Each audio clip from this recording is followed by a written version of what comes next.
चलिए डिस्कस करते हैं 10 ऐसे क्वेश्चंस जो कि यूपीएससी और गवर्नमेंट एग्जाम्स के लिए काफ़ी इंपॉर्टेंट हैं। नमस्कार, मैं हूं Abhay Singh, current affairs for exam से। भारत में राष्ट्रीय विज्ञान दिवस कब मनाया जाता है? आपके ऑप्शन है फ्रेंड, 26 जनवरी, 28 फरवरी, 1 मार्च या 14 अप्रैल।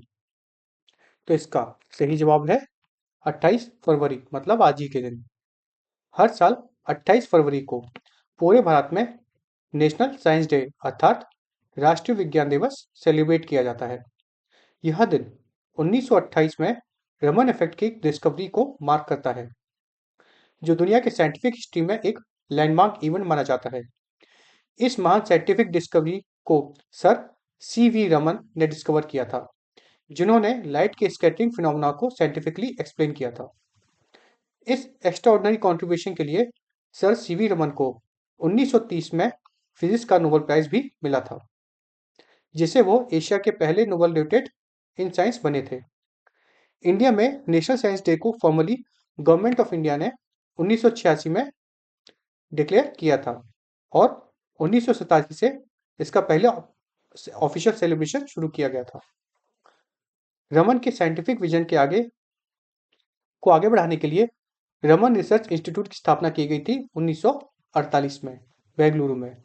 आज नेशनल साइंस डे का मेन ऑब्जेक्टिव है साइंटिफिक टेम्पर, इनोवेशन और रीजनल थिंकिंग को सोसाइटी में हर लेवल तक प्रमोट करना, जो भारत के कॉन्स्टिट्यूशन के आर्टिकल 51A(b) से अलाइन करता है। चलिए अगले प्रश्न पर आते हैं। राजकीय ईदखोरी महोत्सव किस जिले में आयोजित किया जाता है? आपके ऑप्शन हैं फ्रेंड, छतरा, रांची, दुमका या हजारीबाग। इसका सही जवाब है फ्रेंड्स, छतरा। झारखंड के छतरा जिले में आयोजित भद्रकाली महोत्सव एक ऐसा कल्चर और स्पिरिचुअल इवेंट है जो राज्य की हेरिटेज को नेशनल स्पॉटलाइट में लाता है। इस महोत्सव का इनॉग्रेशन राधा कृष्ण किशोर द्वारा किया गया, जहां भद्रकाली टेम्पल सेंट्रल अट्रैक्शन रहा है। भद्रकाली मंदिर अपनी आर्किटेक्चर और स्पिरिचुअल लेगेसी के लिए मशहूर है, क्योंकि ये हिंदू, बुद्धिस्ट और जैन इन्फ्लुएंसेस के लिए एक रेयर सिंथेसिस दिखाता है। चलिए अगले प्रश्न पर आते हैं। पैक्स सिलिका अलायंस कब लॉन्च हुआ था? आपके ऑप्शन है फ्रेंड, नवंबर 2025 में, दिसंबर 2025 में, जनवरी 2026 में या फरवरी 2026 में। इसका सही जवाब है फ्रेंड्स, दिसंबर 2025 में। अब हम इसके बारे में क्यों पढ़ रहे हैं फ्रेंड्स, तो हाल ही में फरवरी 2026 को भारत ने पैक्स सिलिका डिक्लेरेशन पर साइन किया है, जो ग्लोबल सेमीकंडक्टर सप्लाई चेन को सिक्योर करने की एक स्ट्रेटेजिक इनिशिएटिव है। यह डिक्लेरेशन श्री अश्विनी वैष्णव के प्रेजेंस में साइन हुआ, जबकि यूनाइटेड स्टेट्स का रिप्रेजेंटेशन जैकब हॉलबर्न ने किया था। समिट वाशिंगटन डीसी में आयोजित किया गया था। इस डिक्लेरेशन का मेन फोकस है सेमीकंडक्टर, आर्टिफिशियल इंटेलिजेंस और क्रिटिकल मिनरल्स, जिससे फ्यूचर की इकोनॉमिक्स और डिजिटल सिक्योरिटी इंश्योर की जा सके। इंडिया ने इसके तहत 10 सेमीकंडक्टर प्लांट एस्टैब्लिश करने का प्लान बनाया है और 2 नैनोमीटर टेक्नोलॉजी जैसे एडवांस चिप मैन्युफैक्चरिंग पर काम शुरू कर दिया है। इस अलायंस के मेंबर हैं जापान, ऑस्ट्रेलिया, यूके और यूएई, यूएसए और अब भारत भी, जैसे स्ट्रेटेजिक पार्टनर शामिल। ऑब्जेक्टिव्स हैं नॉन अलाइंड नेशन पर डिपेंडेंसी कम करना और इंडिया सेमीकंडक्टर मिशन को और मजबूत बनाना। आज के ग्लोबल सिनेरियो में एआई को इकोनॉमिक सिक्योरिटी का कोर पिलर माना जाता है और पैक्स सिलिका इसी रियलिटी को रिफ्लेक्ट करता है। फ्रेंड्स, बता दें आपको कि सेमीकंडक्टर को आज की दुनिया का नया ऑयल कहा जाता है। 2 nanometre chips high end AI devices में यूज होती हैं। भारत सेमीकंडक्टर मिशन जो है वह माइटी के अंतर्गत आता है। चलिए अगले प्रश्न पर आते हैं। भारत की पहली private helicopter final assembly line कहाँ है? आपके ऑप्शन हैं फ्रेंड, वडोदरा, बेंगलुरु, नेमगल, वेंगल या फिर हैदराबाद। इसका सही जवाब है फ्रेंड्स वेंगल। कर्नाटका के कोलार डिस्ट्रिक्ट में एक मेजर एयरस्पेस माइलस्टोन अचीव हुआ जब TASL Tata advance system limited और एयरबस हेलीकॉप्टर के पार्टनरशिप में हेलीकॉप्टर मैन्युफैक्चरिंग फैसिलिटी का इनॉग्रेशन फरवरी 2026 में हुआ है। किस किस के बीच में? TASL और एयरबस हेलीकॉप्टर के बीच में। इस फैसिलिटी का virtual inauguration prime minister Shri Narendra Modi और French president Shri Emmanuel Macron ने जॉइंटली किया था। यहाँ एयरबस H125 हेलीकॉप्टर का प्रोडक्शन होगा जो ग्लोबली यूरोसेल फैमिली का पार्ट है। शुरुआत में फैसिलिटी की कैपेसिटी 10 हेलीकॉप्टर पर ईयर होगी, पर पहली डिलीवरी पहली जो है वो 2027 की शुरुआत में कर दी जाएगी। यह दुनिया की चौथी H125 प्रोडक्शन साइट है। चलिए अगले प्रश्न पर आते हैं। 8 महीने की गर्भवती अवस्था में महिला 10 मीटर एयर राइफल स्पर्धा में कांस्य पदक हाल ही में किसने जीता है? आपके ऑप्शन है फ्रेंड, इवेलिन वेलवेरिन, अपूवी चंदेला, अंजुम बौदगिल या मेघना सज्जार। इसका सही जवाब है फ्रेंड्स मेघना सज्जार। एशियन शूटिंग चैंपियनशिप 2026 जो कि डॉक्टर करनी सिंह शूटिंग रेंज नई दिल्ली में आयोजित हुआ है, में एक हिस्टोरिक मूवमेंट देखने को मिला जब मेघना सज्जार जो कि 8 महीने की प्रेग्नेंट थी, उन्होंने प्रेगनेंसी के होते हुए भी यह मेडल जीता है। यह मोमेंट स्पोर्ट हिस्ट्री में एक एक्स्ट्राऑर्डिनरी माइलस्टोन बना है। यह इवेंट जो है फ्रेंड्स वो ISSF international shooting sports federation regulation के अंतर्गत कंडक्ट किया गया था और यह एक ओलंपिक डिसिप्लिन भी है। मतलब ओलंपिक्स में इस तरीके का 10 मीटर एयर पिस्टल का एक कंपटीशन होता है। प्रेगनेंसी के दौरान उनका सेंटर ऑफ ग्रेविटी शिफ्ट होने के कारण उन्होंने अपनी शूटिंग पोस्चर मॉडिफाई की थी। ट्रेनिंग इंटेंसिटी को कम करके बैलेंस और शॉर्ट कंसिस्टेंसी पर फोकस किया था। फ्रेंड्स पूरा प्रोसेस जो है वो मेडिकल सुपरविजन में हुआ था और world anti doping agency norms के कंप्लायंस के साथ हुआ था। इसी चैंपियनशिप में भारत ने गोल्ड पदक भी जीता है। चलिए अगले प्रश्न पर आते हैं। बायोफेक 2026 का आयोजन कहाँ हुआ जहां मेघालय ने पदार्पण किया है? आपके ऑप्शन है फ्रेंड, न्यूरमबर्ग, बर्लिन, म्यूनिक या फ्रैंकफर्ट। ये सभी जो मैंने आपको नाम दिए हैं फ्रेंड्स, यह जर्मनी के शहर हैं। इसका सही जवाब है फ्रेंड्स न्यूरमबर्ग। बायोफेक जो दुनिया का लीडिंग ऑर्गेनिक ट्रेड फेयर माना जाता है, हर साल जर्मनी में आयोजित किया जाता है और यह एक ग्लोबल ऑर्गेनिक इकोसिस्टम का सबसे बड़ा प्लेटफॉर्म है। इस प्रेस्टिजियस इवेंट में इंडिया को इस साल कंट्री ऑफ द ईयर का स्टेटस दिया गया है, जो भारत के ऑर्गेनिक सेक्टर के लिए एक बड़ी रिकॉग्निशन है। मेघालय की तरफ से डेलीगेशन का नेतृत्व विजय कुमार डी ने किया था, जहां मैंगोलिया अर्थात Meghalaya natural and organic farming mission ने पूरी कोऑर्डिनेशन संभाली थी। मेघालय का स्टेट ऑर्गेनिक मिशन 2028 का एक एम्बिशियस टारगेट है, जिसका एम है कि 1 लाख हेक्टेयर एरिया को ऑर्गेनिक सर्टिफिकेशन के अंतर्गत लाना।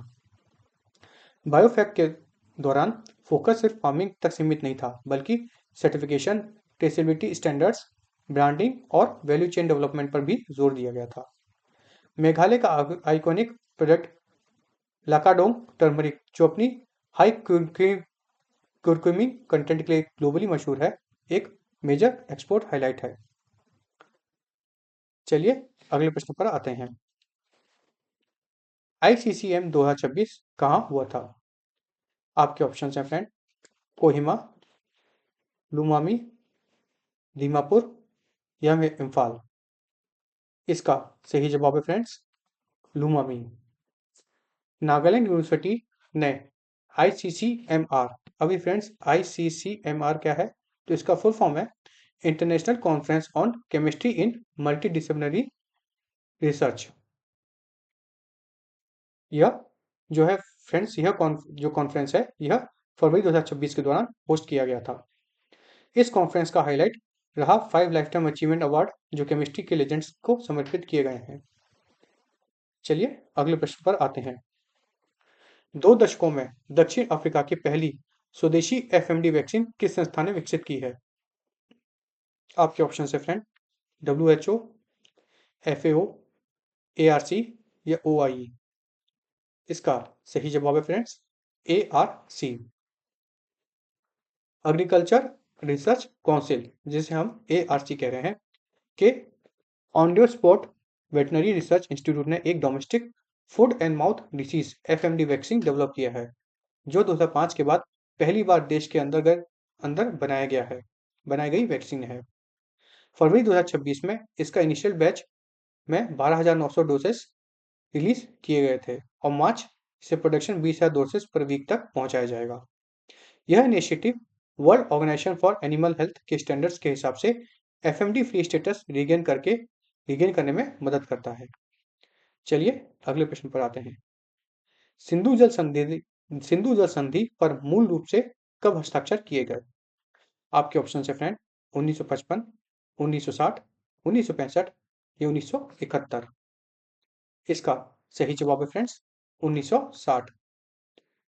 Indus water treaty IWT, Sindhu जल संधि, जो भारत और पाकिस्तान के बीच साइन हुआ था, साउथ एशिया का most important water sharing agreement में से एक है। इस ट्रीटी के तहत ईस्टर्न रिवर्स जैसे रवि, ब्यास और सतलज, इसका पानी भारत को, तथा वेस्टर्न रिवर्स जैसे इंदस, झेलम और चेनाब पाकिस्तान को एलोकेट किए गए थे। 2025 से यह ट्रीटी अबेंस में चली गई है, जिसके बाद वाटर प्रोजेक्ट्स पर डिस्कशन फिर से तेज हो गए हैं। हाल ही में तुर्बू प्रोजेक्ट जो 1984 में लॉन्च हुआ था और वुला लेक पर लोकेटेड है और 1987 में हॉल्ट कर दिया गया था, पर डिस्कशन भी हुआ है। अब रवि रिवर डायवर्जन कथुआ और सांबा के लिए प्रपोज किया गया है, जो शाहपुर कांडी डैम के से लिंक्ड है। इस तरह Chenab pumping project at Akhnoor का प्रपोजल भी स्ट्रेटेजिक इंपॉर्टेंस रखता है। वुला लेक के बारे में बात करें फ्रेंड्स, तो यह एशिया की सबसे बड़ी फ्रेश वाटर लेक में से एक है। IWT जो है फ्रेंड्स, जो है ये मैंने आपको पहले बताया 1960 में साइन हुई थी, इसको आप याद कर लीजिएगा। चलिए अगले प्रश्न पर आते हैं। समय पर 2020-26 बजट भुगतान के लिए भारत को किस संगठन ने ऑनर रोल में रखा है? आपके ऑप्शन हैं friend, IMF, world bank, UNESCO या फिर यूनाइटेड नेशंस। ये बहुत न्यूज में था ये क्वेश्चन फ्रेंड्स। अगर आप करंट अफेयर्स फॉलो करते हैं तो आपको ये बात पता होगी। इसका सही जवाब है फ्रेंड्स यूनाइटेड नेशंस। इंडिया ने यूनाइटेड नेशन रेगुलर बजट 2026 के लिए 35.18 मिलियन डॉलर का पेमेंट फरवरी 2026 में किया, जो प्रिस्क्राइब 30 डे की डेडलाइन के अंतर्गत किया गया। टाइम पर और फुल पेमेंट करने के लिए भारत को UN ऑनर रोल में जगह मिली है, जिसमें 47 कंट्री क्वालिफाई करती हैं। यह contribution UN peace keeping, development और ह्यूमन राइट इनिशिएटिव को फंड करता है। UN ड्यूज जो है वह GNI, gross national income based formula पर से कैलकुलेट किया जाता है। UN रूल्स के मुताबिक अगर कोई मेंबर कंट्री अपनी ड्यूज पे नहीं करता तो UN general assembly voting right suspend हो सकता है। इसलिए टाइमली पेमेंट डिप्लोमेटिक क्रेडिबिलिटी के लिए एसेंशियल होता है। चलिए अब कल का फ्रेंड्स क्वेश्चन देख लेते हैं। कल हमने आपसे पूछा था 2026 में 78वां जोमी नेशनल डे कहाँ मनाया गया? आपके ऑप्शंस थे इम्फाल, चूरा चांदपुर, कोहिमा या आइजवाल। इसका सही जवाब है फ्रेंड्स चूरा चांदपुर। मणिपुर के चूरा चांदपुर में एक हिस्टोरिक कॉमेमोरेटिव इवेंट ऑब्जर्व किया गया, जो फरवरी 1948 की हिस्टोरिक डेट को याद दिलाता है, खासकर 20 फरवरी को। यह दिन हेरिडिटरी चीफमैनशिप की एबॉलिशन, मतलब जो एक तरह से सरदारी जो होता है ना, कहना चाहिए नेपोटिज्म सरदारीता है, उसको मार्क करता है, जो रीजन के डेमोक्रेटिक एवोल्यूशन की टर्निंग पॉइंट था। फ्रेंड्स अब कल के लिए हमारा प्रश्न देख लेते हैं, जिसका आपको आंसर कमेंट सेक्शन में देना है। कल के लिए हमारा आपसे प्रश्न है, एल्फूस मधुसूदनई की खोज कहाँ हुई है? आपके ऑप्शन है friend, Chilika lake, Kochi backwaters, Gulf of Mannar या सुंदरबन? इसका सही जवाब आपको कल मिलेगा। तब तक अगर आपको इसका सही जवाब पता है तो कमेंट सेक्शन में इसका सही जवाब दीजिएगा। इसके साथ ही अगर आपको आज का सेशन पसंद आया तो लाइक शेयर सब्सक्राइब अवश्य कीजिएगा। धन्यवाद। जय हिंद, जय भारत।